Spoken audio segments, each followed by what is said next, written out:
반갑습니다. 오늘도 새벽 돌베개에 나오신 모든 성도님들을 주님의 이름으로 환영합니다. 주의 은혜로 우리 모두가 또 수요일을 이렇게 시작할 수 있게 되었는데요. 오늘도 하나님이 주시는 요한복음 말씀 함께 잘 묵상하고 또 이 말씀에 힘입어서 이 하루도 잘 살아가는 우리 모두가 되면 좋겠습니다. 오늘 우리에게 주시는 하나님의 말씀은 요한복음 2장 1절로 5절까지의 말씀입니다. 사흘째 되는 날에 갈릴리 가나에 혼인잔치가 있었다. 예수의 어머니가 거기에 계셨고 예수와 그의 제자들도 그 잔치에 초대를 받았다.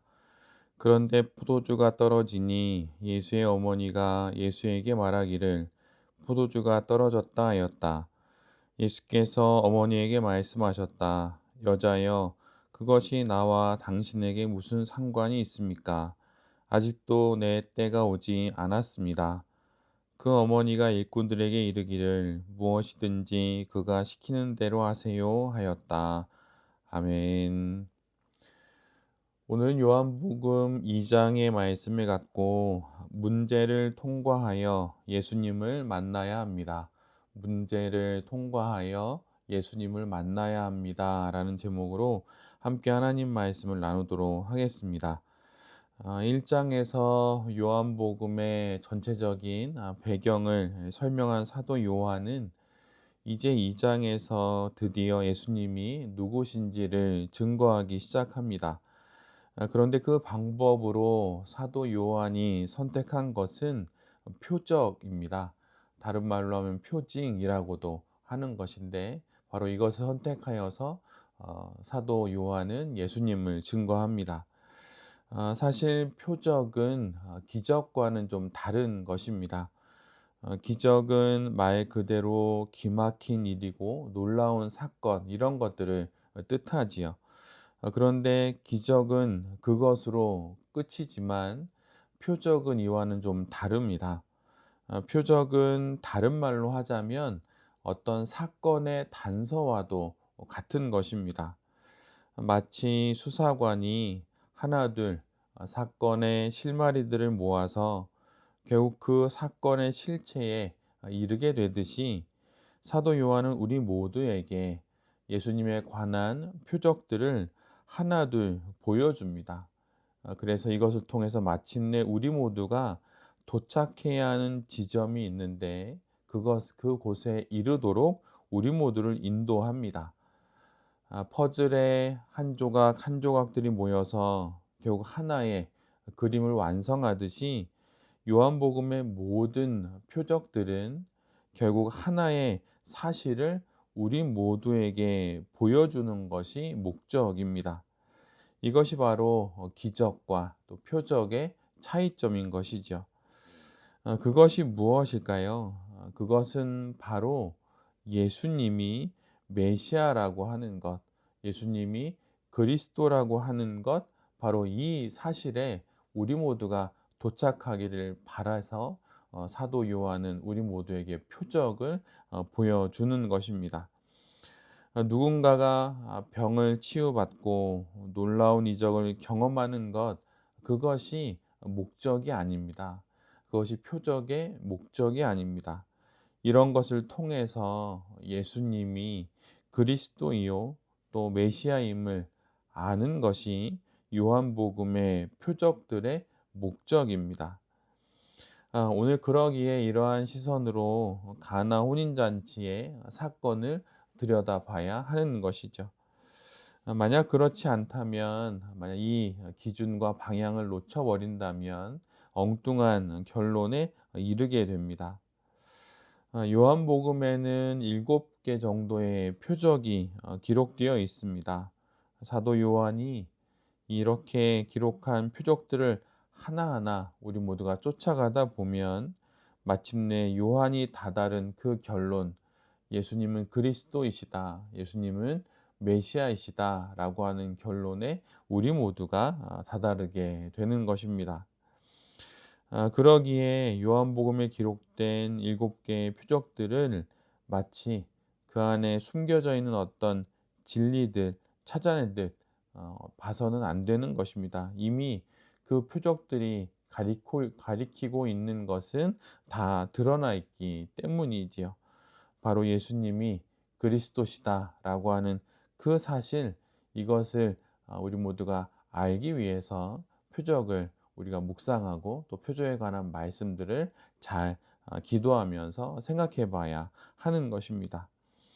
오늘의 표적이 일어나는 장소는 갈릴리에서 북쪽으로 약 14km 정도 떨어져 있는 가나라고 하는 곳입니다. 그곳에서 혼인잔치가 벌어집니다. 보통 유대의 혼인잔치는 일주일 정도 동안 진행이 됩니다. 그런데 그렇게 온 동네의 축제로 진행이 되던 혼인잔치에 사흘째 되던 날 문제가 발생합니다.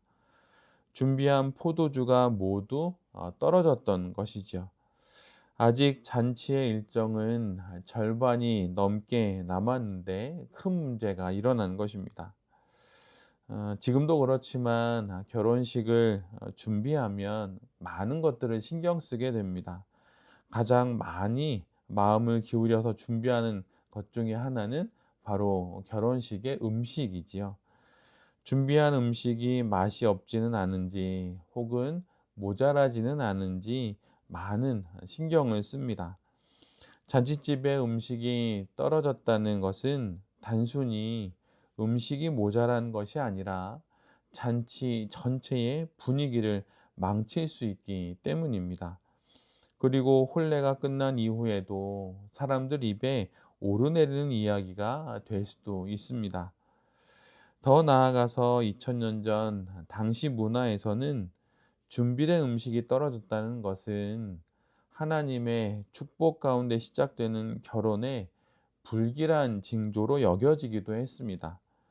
그리고 잔치의 메인 음식이라고 할 수 있는 포도주가 떨어졌다는 것은 환대의 불문율을 깨뜨렸다는 의미를 갖기도 합니다.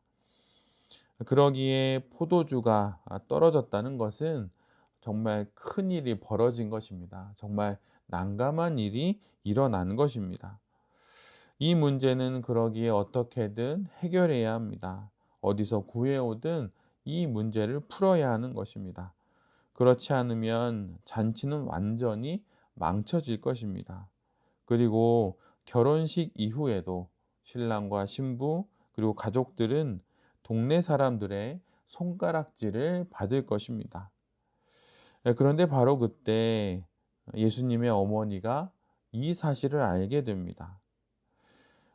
그런데 참으로 희한한 것은 무슨 이유인지 알 수는 없지만 신랑도 신부도 그리고 결혼식을 준비하는 가족들도 아닌 손님으로 참여한 듯한 예수님의 어머니 마리아가 포도주가 떨어졌다는 사실을 알고 예수님을 찾아갑니다.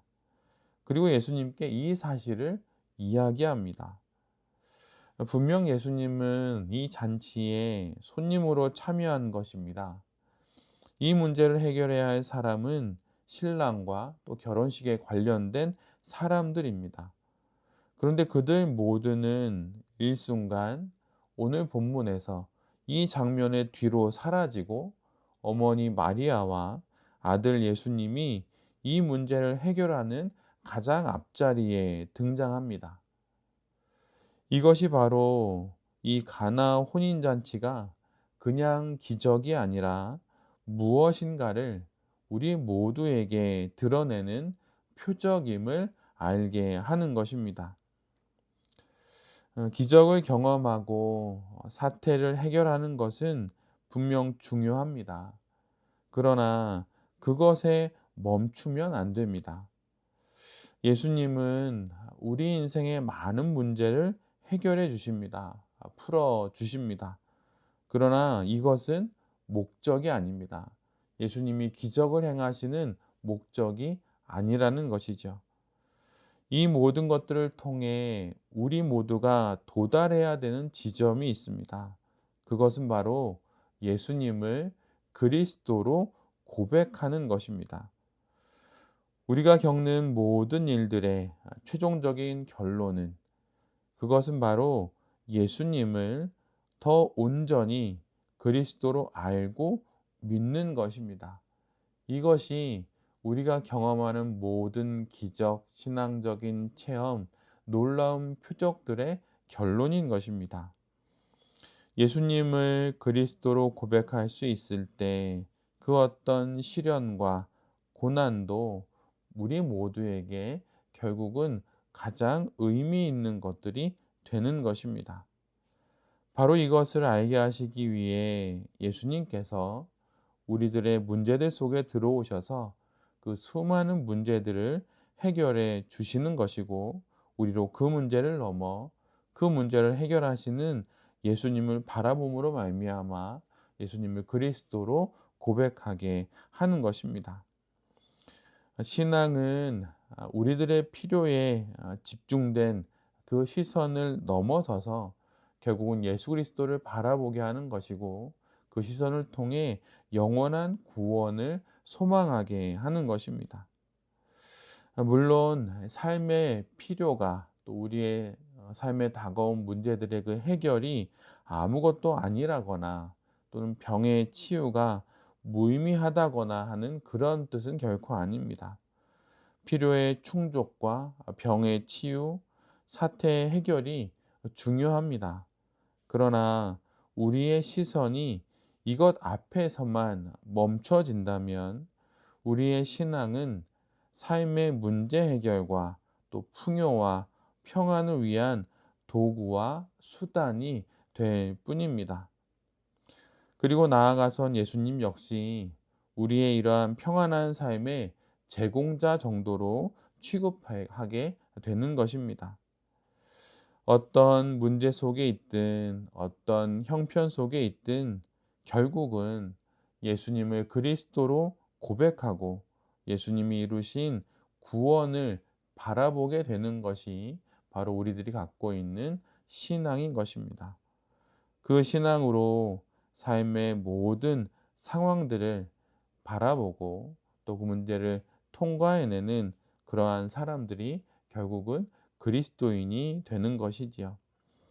요한복음의 표적들은 바로 우리와 같이 이 땅에서 한 사람으로서의 삶을 살았던 당시 사람들의 문제 속으로 들어오셔서 이러한 문제를 해결하시는 예수 그리스도를 우리 모두에게 보여줍니다. 그리고 그 문제를 넘어 예수님을 그리스도로 고백하게 하시는 우리 주님을 우리 모두에게 보여주고 있습니다. 즉, 요한복음의 모든 표적들은 예수님을 그리스도로 보게 하는 망원경이요, 현미경이 되는 것입니다.